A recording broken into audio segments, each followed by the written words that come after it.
প্রিয় শিক্ষার্থী, আশা করি তোমরা সকলে ভালো আছো। যারা গতবার এইচএসসি পরীক্ষা দিতে পারোনি তাদের ফলাফল প্রকাশিত হয়েছে। তাদের জন্য রইল শুভকামনা, যাতে তোমরা অনার্সে ভালো কোনো জায়গায় ভর্তি হতে পারো। সেজন্য আশা করি প্রস্তুতি নিচ্ছ, প্রস্তুত হচ্ছ। আর যারা অনাগত সামনে পরীক্ষা দিবে, করোনার জন্য তোমাদের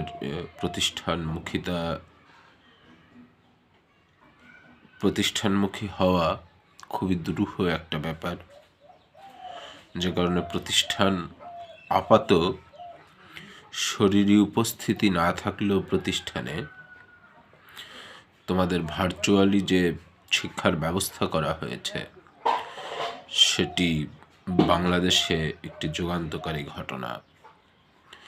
আশা করি তোমরা তার সঙ্গে ওতপ্রোতভাবে সম্পৃক্ত আছো এবং সংযুক্ত থেকে তোমাদের পাঠ কার্যক্রম চালিয়ে যাচ্ছ। পরিবারের সবাই মিলে আশা করি তোমরা ভালো আছো। আমরা 4টা অধ্যায়ের উপরে প্রথম বর্ষের শিক্ষার্থীদের জন্য একটি পরীক্ষা নিয়েছি। সেই পরীক্ষাটি অলরেডি তোমরা দিয়ে ফেলেছ। আশা করি যা পড়িয়েছিলাম তার মধ্য থেকে তোমরা সর্বোচ্চ ভালো করেছ। যারা অনলাইনে সংযুক্ত হতে পারোনি, আশা করি তোমাদের কারো সহযোগিতায় অনলাইনে সংযুক্ত হওয়ার প্রাণান্ত চেষ্টা চালাবে। আমরা আজ ইতিহাস দ্বিতীয় পত্রের দ্বিতীয় অধ্যায় নিয়ে আলাপ করব। দ্বিতীয় অধ্যায়ে কি আছে তোমরা সেটি জানো। ফরাসি বিপ্লব। এই ফরাসি বিপ্লবের ইংরেজি হলো ফ্রেঞ্চ রেভলিউশন। এখন বিপ্লব এটি কি সেটি সম্পর্কে আমাদের একটা ক্লিয়ার কনসেপশন থাকা দরকার। তা না হলে ফরাসি বিপ্লব বোঝা আমাদের জন্য কঠিন হয়ে দাঁড়াবে। এই বিপ্লব অর্থাৎ রেভলিউশন নানা ক্ষেত্রে হতে পারে। না, আগে বলে দিই বিপ্লবটা কি। যে কোনো পদ্ধতি, যে কোনো সিস্টেমে, যে কোনো গঠনে যদি আমূল পরিবর্তন সাধিত হয় তাহলে তাকে বিপ্লব বলবো আমরা। সেটি নীরবেও হতে পারে, সরবেও হতে পারে। সরবে কেমন? যেমন রাজার বিরুদ্ধে বিপ্লব।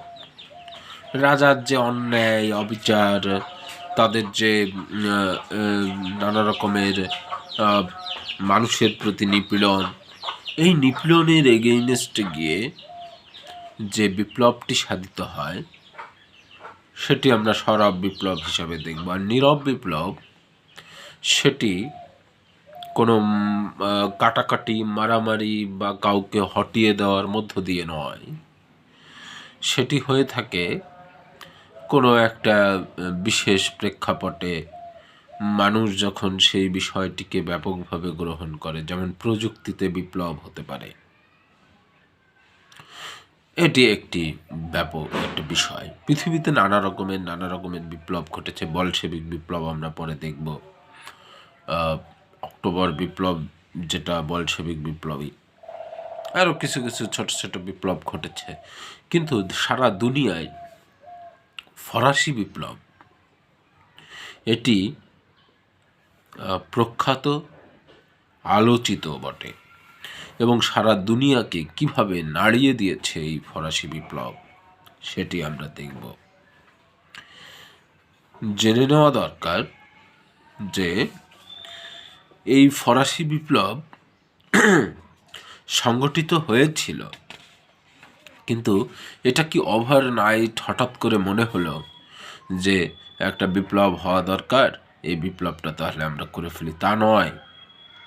দীর্ঘকালীন যে রাজা ছিলেন ষোড়শ লুই, তার যে দীর্ঘ নিষ্পেষণ, তার যে দীর্ঘ অত্যাচার, সেই অত্যাচারের বিরুদ্ধে কিন্তু জনগণ ফুলে ফেঁপে ওঠে, ফুঁসে ওঠে। সেই নির্যাতনগুলো, অত্যাচারগুলো কি ছিল? তার মানে আমাদের তখন ফিরে যেতে হবে প্রাগ বিপ্লবের দিকে। একজন ফরাসি তাত্ত্বিক, তিনি সেই ফরাসি তাত্ত্বিক, তার একটি বই আছে ব্ল্যাক স্কিন হোয়াইট মাস্ক। তিনি সেখানে বলছেন, the explosion will not happen today, it is too soon or too late. বলছে বিপ্লব, বিস্ফোরণ আজ হবে না, হয় কাল হবে, তা না হলে খুব দ্রুত হবে, খুব দ্রুত হবে, তা না হলে আগামীকাল হবে। অর্থাৎ যদি কোথাও কোনো নিপীড়ন, নির্যাতন, অত্যাচার সংঘটিত হয়ে থাকে, তাহলে সেখানে মানুষ প্রতিবাদ মুখর হয়ে উঠবে, সে বিপ্লব করবে, বিদ্রোহ করবে। এভাবে করতে করতে একটা পর্যায়ে তারা সেই সিস্টেমকে বদলিয়ে দেবে। ঠিক ফরাসিতে এই ঘটনা ঘটেছিল।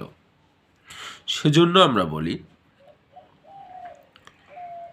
আমরা যে ফরাসি রাষ্ট্র দেখি, এটি আরেকটি বিষয় যে তাহলে ফরাসি বিপ্লব কখন সংগঠিত হয়েছিল? এটি 1789 সালে। এই প্রশ্নটি কিন্তু এসে থাকে। একটা সনাতন ফরাসি দেশ ফ্রান্স কেমন ছিল সেটি সম্পর্কে আমাদের একটি ধারণা নেওয়া দরকার। সেজন্য আমরা ফিরে যাব প্রাক বিপ্লব ফ্রান্স, বিপ্লব যখন সংগঠিত হয়েছে ঠিক আগের ফ্রান্সটা কেমন ছিল। এই বিভাজিত সমাজ, বিভাজিত মানুষ, এত বেশি নিষ্পেষিত, যে যারা প্রতারিত, যারা বর্জুয়া, তাদের মধ্যে যে বিশাল ফারাক, সেগুলো আমরা দেখব। সামাজিক অবস্থা সম্পর্কে আমাদের দেখতে হবে, সোশ্যাল কন্ডিশন। ফরাসি দেশের সমাজ ব্যবস্থা বিশেষ অধিকার এবং অসাম্যে প্রতিষ্ঠিত ছিল। বিশেষ অধিকার বলতে কি বোঝানো হয়েছে?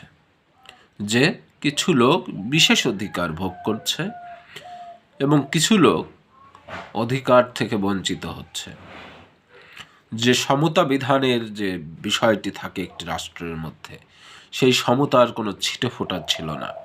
সেটি কিন্তু গুরুত্বপূর্ণ বিষয়। এজন্য বলা হয়ে থাকে যে 1789 সালের বিপ্লব ছিল, ফরাসি বিপ্লব ছিল স্বৈরাচারী শাসন অপেক্ষা অধিকতর বৈষম্যের বিরুদ্ধে বিদ্রোহ। আমরা একটু কোরিলেট করব। ইতিহাস মানেই কোরিলেট করা। অতীতের আলোয় বর্তমানকে দেখা মানে বর্তমানের আলোয় ভবিষ্যৎকে দেখা। আমরা 1971 সালে যুদ্ধ করেছি। কিসের এগেইনস্টে? যতটা না তারা স্বৈর শাসক ছিল পাকিস্তানের, পশ্চিম পাকিস্তানিরা, তার চেয়ে ছিল বৈষম্য অধিকতর। তাহলে বৈষম্য, কেননা আমরা দেখলাম যে অর্থনৈতিক, সামাজিক, সামরিক যে বৈষম্যগুলো তারা সৃষ্টি করছে, এটি কিন্তু আর মেনে নিতে পারেনি। অর্থনৈতিক বৈষম্যটাই প্রবল ছিল। চাহিদাবা দেখলে কিন্তু এর চরিত্র গঠনের মধ্যে আমরা দেখতে পাই।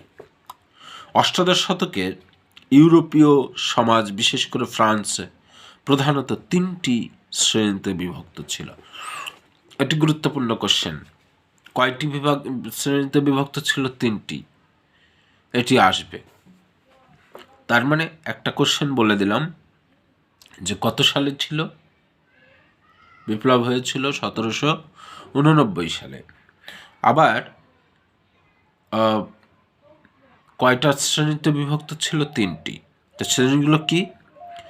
যাজক শ্রেণী। যাজক শ্রেণী মানে হলো যারা ধর্মকর্ম করত, যারা গির্জায় করত, আমাদের যেমন মসজিদে মোল্লা মৌলবী থাকেন, তাদেরও ওই রকমের গির্জায় পাদ্রী ছিল, ওইটাকে বলা হতো যাজক। অভিজাত শ্রেণী ছিল এলিট ক্লাস, যারা বুর্জুয়া, যারা রাজার আশেপাশে, রাজদরবারের আশেপাশে থাকতো, রাজার কাজকর্ম করতো, ফাইন্যান্স করতো তারা। আর একটা হলো সাধারণ শ্রেণী। তাহলে যাজক শ্রেণী এবং অভিজাত শ্রেণী এবং সাধারণ শ্রেণী, এই সাধারণ শ্রেণীকে মূলত যাজক শ্রেণী এবং অভিজাত শ্রেণীর যে ব্যাপক প্রভাব, তার দহনে কিন্তু তাদেরকে দহিত হতে হয়।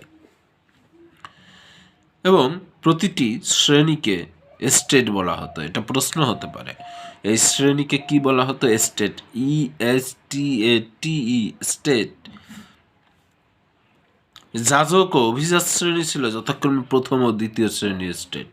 দ্বিতীয় স্টেট, এইটা কিন্তু মজার বিষয় যে এই যে স্টেট বলা হতো এই শ্রেণীকে, তো যাজক শ্রেণী ছিল প্রথম শ্রেণীর স্টেট, আর অভিজাত শ্রেণী ছিল দ্বিতীয় শ্রেণীর স্টেট।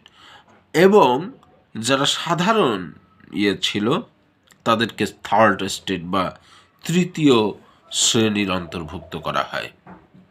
তার মানে এই যে শ্রেণী বিভাজিত সমাজে যখন বৈষম্য ব্যাপকভাবে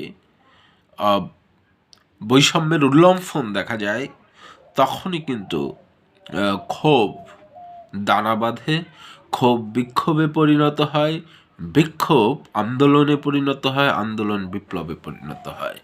ফলে এই যে ধারাবাহিকতা, এই ধারাবাহিকতায় কিন্তু এই শ্রেণী বিভাজন আরও বেশি তাদের বিপ্লবে উস্কে দেয়। যেহেতু ভূমিকেই সম্পদের প্রধান উৎস বলে মনে করা হতো, সেহেতু ভূমির মালিকানাই সামাজিক প্রতিপত্তি লাভের চাবিকাঠি। অর্থাৎ ইউরোপীয় যে সামন্তবাদ, সেই সামন্তবাদী যে চিন্তা, সেটি তাদের মধ্যে এত বেশি প্রথিত ছিল যে কখনো তারা সাধারণ মানুষকে অধিকার দিতে চায়নি। তারা শুধু খাটবে গাধার মতো, তারা কোনো অধিকার পাবে না, তাদের সামাজিক নিরাপত্তা থাকবে না, রাজনৈতিক নিরাপত্তা থাকবে না, অর্থনৈতিক নিরাপত্তা থাকবে না। এই অনিরাপত্তার মধ্য দিয়েই কিন্তু এই শ্রেণী বিভাজিত সমাজে বিপ্লব আরও অবিসম্ভাবী হয়ে ওঠে। এখন আমরা আলাপ করব যাজক শ্রেণী সম্পর্কে। এটি একটু দেখে নেওয়া দরকার। এই যাজক শ্রেণী বলা হয় যে এরা আবার দুই শ্রেণীতে বিভক্ত ছিল, একটি উচ্চতর যাজক আর একটা অধস্তন যাজক। তার মানে যাজকের মধ্যেও একটা ভাগ ছিল। ফ্রান্সে যাজকের সংখ্যা ছিল প্রায় 1,20,000। এত যাজক তো থাকার কথা না। আসলে বুঝতে হবে যে এই সমাজ আসলে কোনো আধুনিক মনস্ক সমাজ ছিল না, এটি বাস্তবতা। যাজকরা প্রার্থনা ও উপাসনা ছাড়া শিক্ষাদান, দরিদ্র সেবা, জন্ম মৃত্যুর হিসাব রাখা ইত্যাদি কাজের দায়িত্ব পালন করতেন। ভালো কথা, গির্জার উচ্চ যাজক শ্রেণী বিশপ শ্রেণী ছিল সাধারণত অভিজাত পরিবারের লোক। গির্জার জমিদারি আয়, গির্জার বিভিন্ন উপসত্ত্ব তারা ভোগ করত। সমাজে তাদের দারুণ প্রতিপত্তি ছিল। এই যাজক শ্রেণীর মধ্যে যে দুইটা শ্রেণী, একটা শ্রেণী হলো দরিদ্র সেবা করতো, শিক্ষাদান করতো, অমুক তমুক যারা এগুলো, আর একটা যারা প্রথম শ্রেণীর বিশপ শ্রেণী ছিল, তারা ওই গির্জাকে কেন্দ্র করে যে অর্থনৈতিক একটা বলয় তৈরি করা দরকার সেটি করেছে। আর এবার আসি আমরা দ্বিতীয় শ্রেণীর, যেটা স্টেট, সেকেন্ড স্টেট, সেটি হলো অভিজাত শ্রেণী, যেটাকে এলিট ক্লাস বলছি। আমাদের একটু মনে রাখা দরকার, যাজক শ্রেণী ছিল 1,20,000 মাত্র, আর অভিজাত শ্রেণী ছিল সর্বাপেক্ষা ক্ষমতাবান ও সুবিধাভোগী শ্রেণী। ফরাসি বিপ্লবের প্রাককালে অভিজাতদের সংখ্যা ছিল 3.5 লাখ, যাজক শ্রেণী ছিল 1,20,000। এই সংখ্যাগুলো যদি আমরা ব্যবহার করতে পারি তাহলে বোঝা যাবে যে না, পড়ার একটু গভীরতা আছে। তাহলে আমাদের রেশিওটা করতে সুবিধা হবে। তাহলে সাধারণ শ্রেণী কত ছিল? 3,50,000। দেশের জনসংখ্যার অর্ধেক, না, 1.5 ভাগ, হ্যাঁ, 1.5% ছিল অভিজাত শ্রেণী, মাত্র 1.5%। এটা ভাবা যায় না, কিন্তু সংখ্যায় কম হলেও এরা সামাজিকভাবে সর্বক্ষেত্রে শক্তিশালী ছিল। মধ্যযুগে সামন্ততন্ত্রের উদ্ভবের ফলে অভিজাত শ্রেণী উদ্ভূত হয়। এই সামন্তবাদের যারা নাইট ছিল, হ্যাঁ, সেই নাইটরা কিন্তু এদেরকে এই অভিজাত শ্রেণীর অন্তর্ভুক্ত হয়ে ওঠে।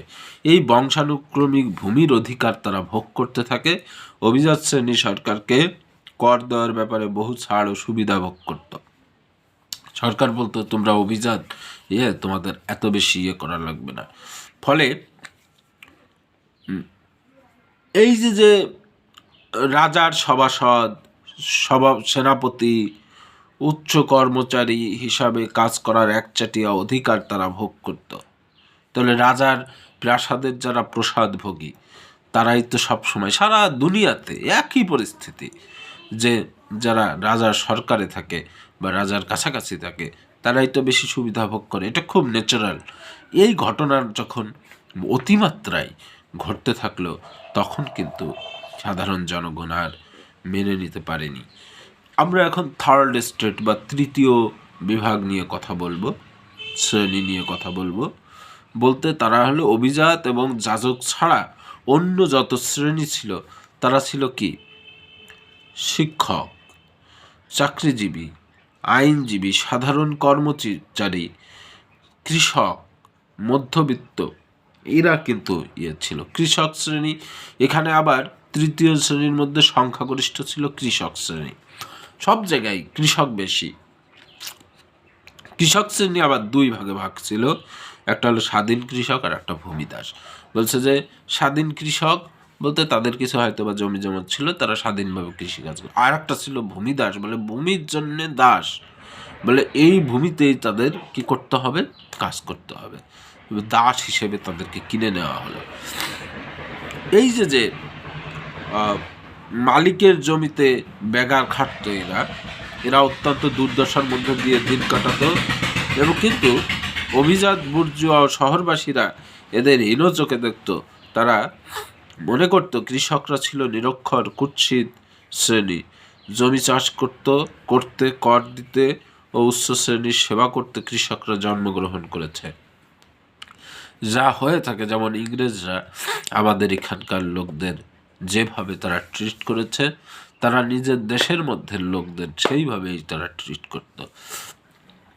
ফলে এই যে অভিজাত দ্বারা যে নির্যাতন, এটাকে C.D.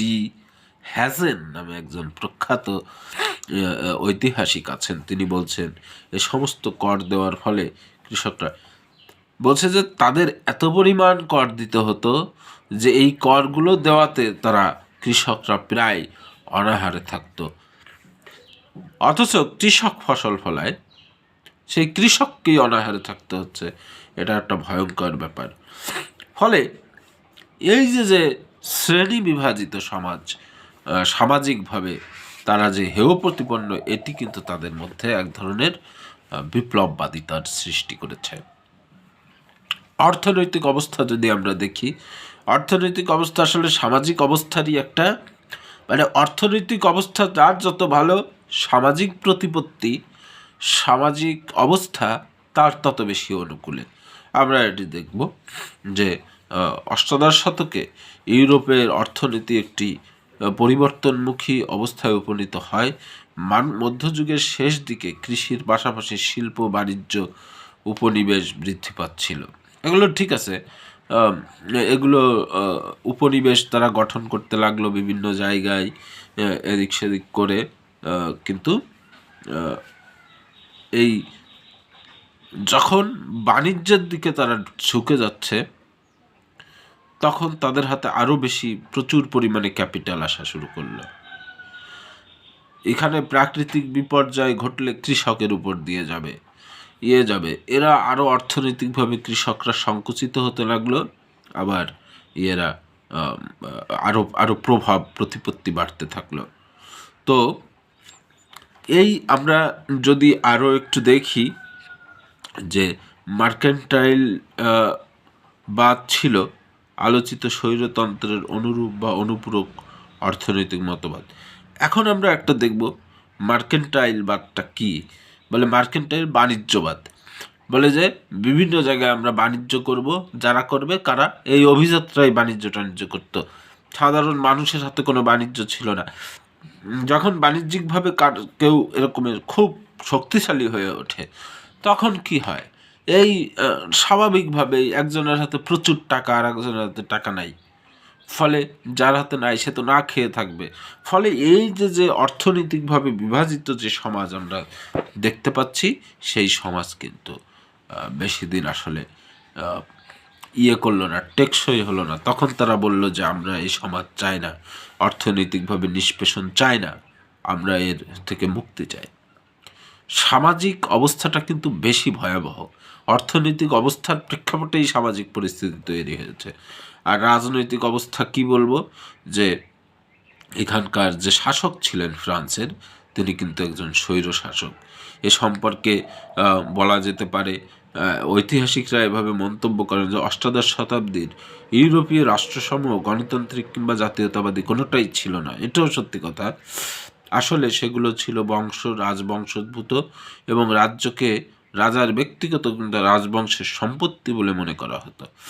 বলতো যে এটা হলো রাজার ব্যক্তিগত সম্পত্তি, বংশানুক্রমিক হবে, এখানে কেউ এসে হস্তক্ষেপ করতে হবে, সাধারণ জনগণ বলে কিছু নাই, জনগণের কোনো অধিকার ছিল না। তারা মনে করতো তারা ঈশ্বরের প্রতিনিধি, তারা সেই প্রতিনিধিত্ব করছে, এদের উপরে শাসন শোষণ এগুলো অসাধারণভাবে চালাবে। তো আমরা মোটামুটিভাবে এই অর্থনৈতিক, সামাজিক এবং রাজনৈতিক কারণগুলো দেখলাম। নেক্সট ক্লাসে আশা করি যে ফরাসি বিপ্লবের যে কারণগুলো ছিল সেই কারণগুলো নিয়ে আমরা একটু আলাপ করতে পারবো। ধন্যবাদ সবাইকে। আশা করি এ পর্যন্ত একটু চোখ বোলাবে। ধন্যবাদ।